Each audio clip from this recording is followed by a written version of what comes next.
Hello everyone, welcome back to this channel.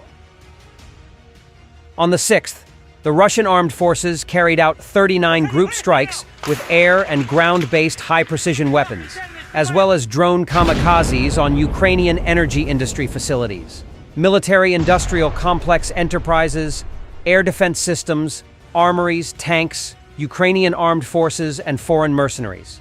The strikes were carried out in response to Kyiv's attempts to attack Russian fuel and energy complex facilities.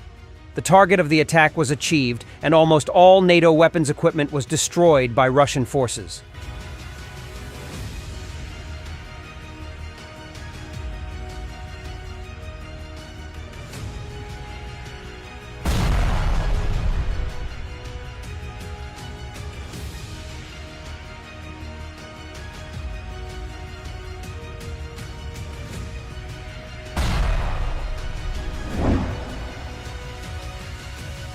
The Russian Defense Ministry reported.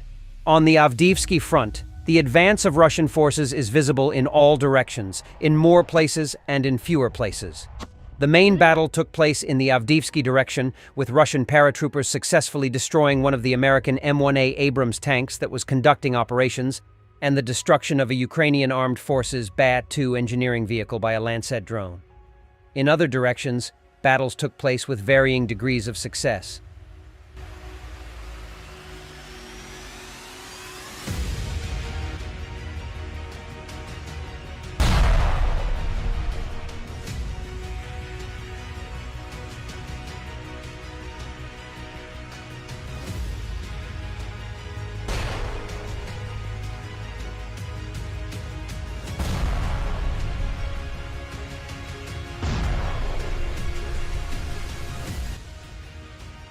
In the Avdiivsky direction, the Vodyanoye region was liberated within a week.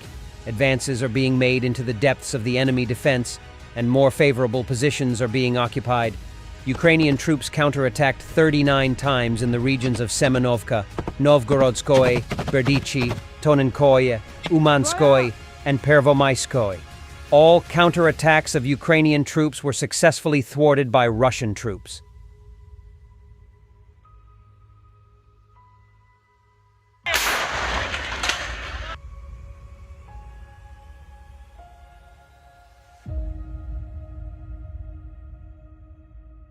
Total losses of the armed forces of Ukraine during the week in all directions.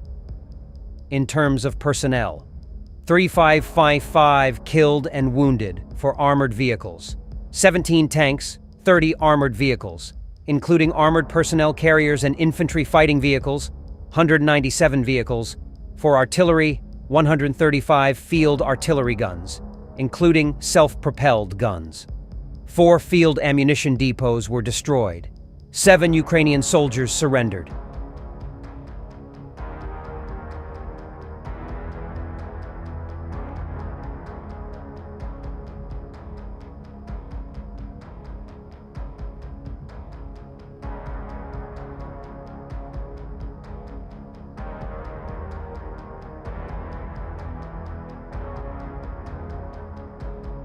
In the latest developments, in the Kupiansk direction, the main battle took place in the Terna region. Russian troops managed to dramatically destroy Ukrainian troops, American M777 howitzers, and Ukrainian BMP-1s. There was an advance, but it was tactical. The Ministry of Defense did not report the entry of Russian armed forces into the outskirts of this settlement. Enemy counterattacks in the Sinkovka and Terny areas. Выстрел!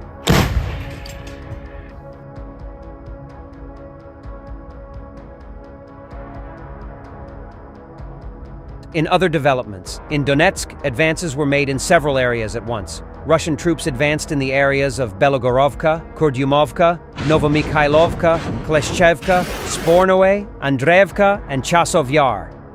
15 counterattacks of the Ukrainian armed forces were foiled, and Russian troops managed to destroy one of the militant armored vehicles of the Ukrainian armed forces.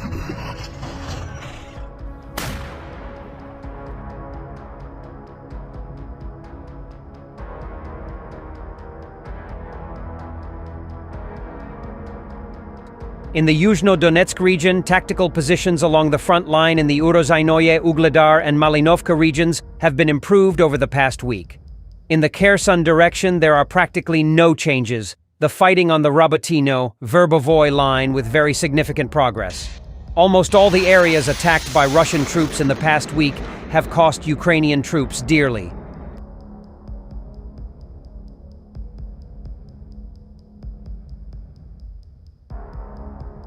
During the Donetsk operation, Russian troops successfully attacked Ukrainian army units in the Donetsk region, destroying about 175 enemy soldiers, 1 tank, 2 armored fighting vehicles, including 1 Bradley infantry fighting vehicle, and 3 motor vehicles over the past day, and Russian troops managed to destroy 2 Polish-made Krab self-propelled artillery systems, a Rapira anti-tank gun, and 2 Nota and Anklav electronic warfare stations.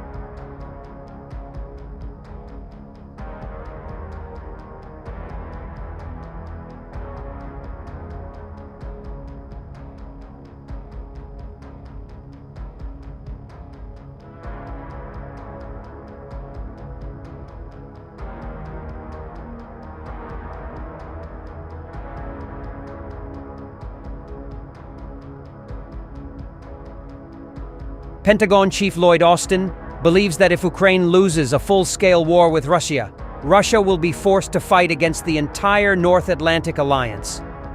The Defense Secretary emphasized that the approval of additional funding for Kyiv is important to prevent a situation in the world where one country can change the borders of its neighbors and unlawfully take over their sovereign territory.